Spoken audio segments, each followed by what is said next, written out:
juga kepada dosen kami yang terhormat, Bapak Bambang Setiawan MPD selaku dosen pengampu di mata kuliah BK Pendidikan.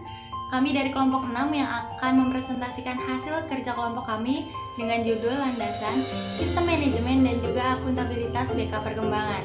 Saya Zalfa Zaira selaku moderator sekaligus pemateri pertama. Pemateri kedua akan disampaikan oleh teman saya, Ika Ramadhani. Pemateri ketiga akan disampaikan oleh Ratu Maharani Sekar Arum. Pemateri yang keempat akan disampaikan oleh Linda Fatimatus Zahro. Dan pemateri kelima akan disampaikan oleh Rizka Nurhofifa. Tanpa berlama-lama, langsung saja ke pembahasan yang pertama. Pada pembahasan pertama ini kita berbicara tentang landasan. Nah, teman-teman udah pada tahu belum sih landasan itu apa? Landasan merupakan konsep yang mendasari tentang kerangka kerja program, bimbingan, dan konseling. Adapun juga hasil-hasil yang seharusnya dicapai oleh peserta didik loh, yaitu ada 4 landasan. Yang pertama filsafat, yang kedua ada misi, yang ketiga ada domain, dan yang keempat ada kompetensi. Untuk penjelasan mengenai sub tersebut akan dijelaskan oleh pemateri berikutnya. Kepada pemateri kedua, Ika dipersilahkan. Baik, sebelumnya saya ucapkan terima kasih kepada moderator. Di sini saya Ika Ramadhani akan menjelaskan poin tentang filsafat. Filsafat adalah seperangkat prinsip atau keyakinan yang disetujui oleh semua konselor yang bertanggung jawab terhadap program. Nah, filsafat atau keyakinan ini dirumuskan dalam pernyataan-pernyataan terkait dengan perkembangan peserta didik dan implementasi program.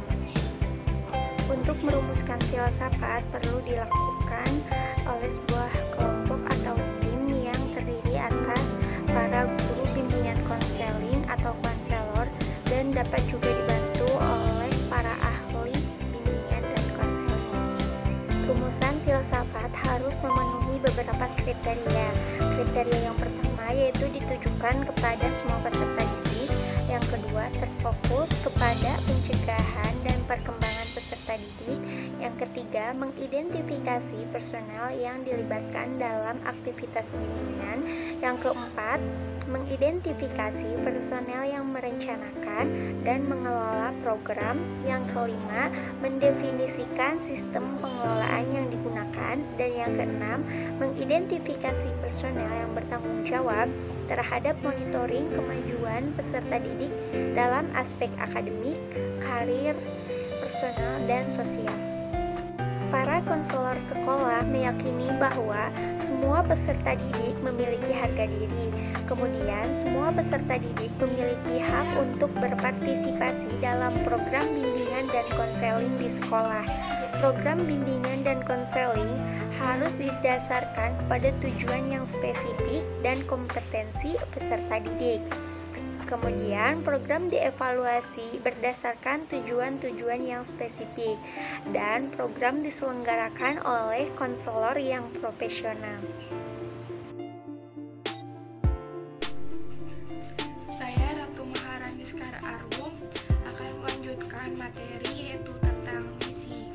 Misi merupakan gambaran tentang tujuan program yang terkait dengan pencapaian perkembangan kompetensi akademik, karir, personal, dan sosial semua peserta didik.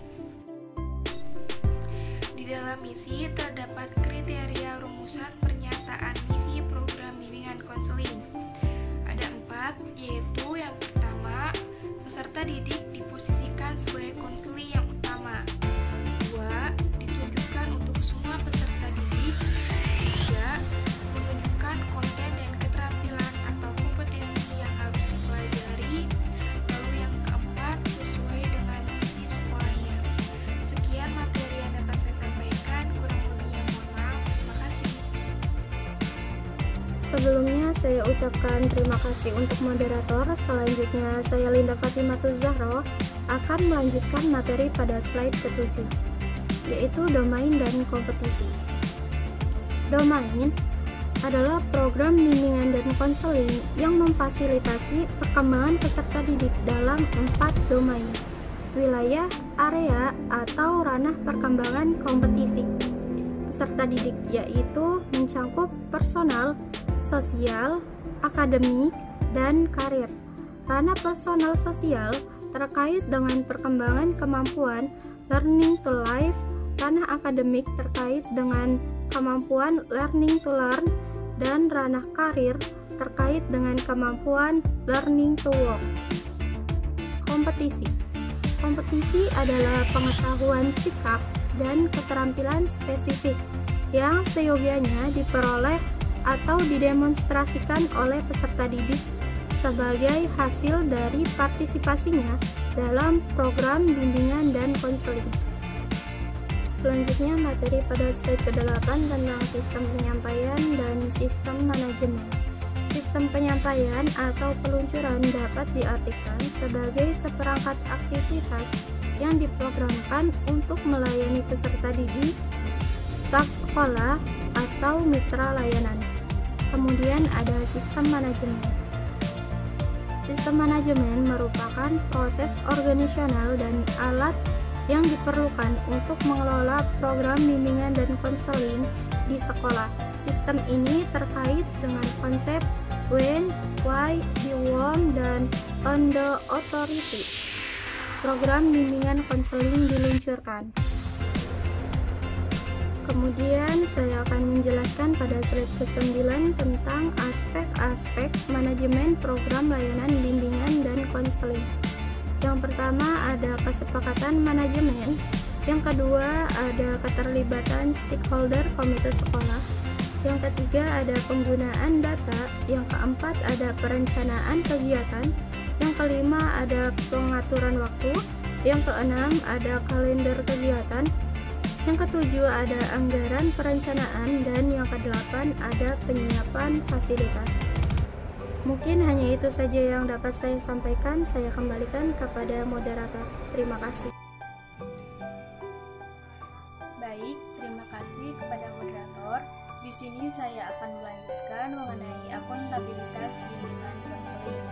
Akuntabilitas lebih mengacu kepada pertanggungjawaban keberhasilan atau kegagalan pencapaian misi organisasi, sedangkan responsibilitas berhubungan dengan kewajiban melaksanakan wewenang atau amanah yang diterima.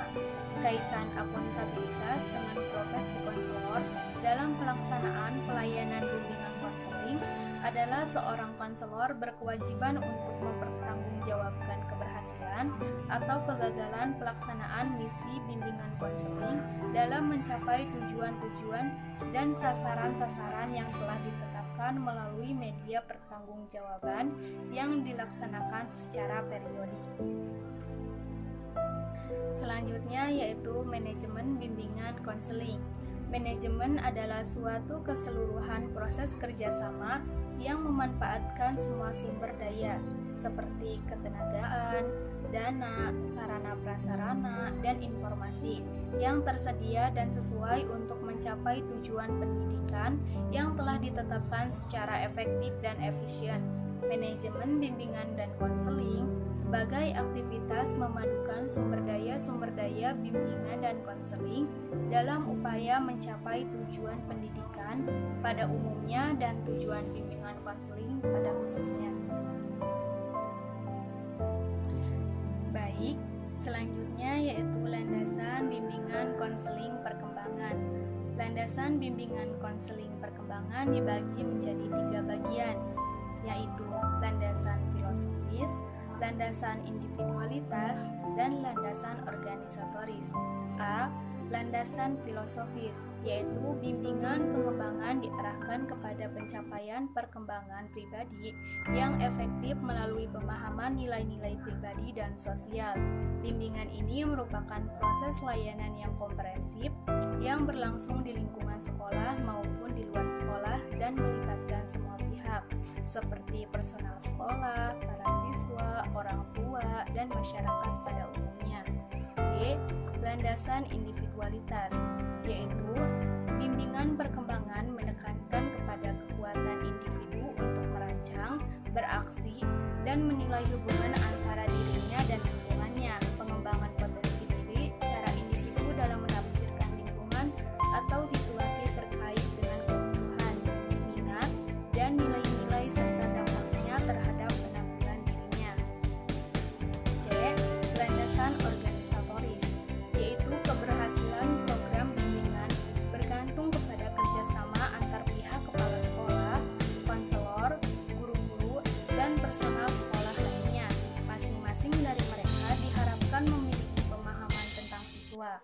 Proses bimbingan berlangsung dari mulai masa kanak-kanak sampai dewasa, yang pendekatannya bersifat komprehensif.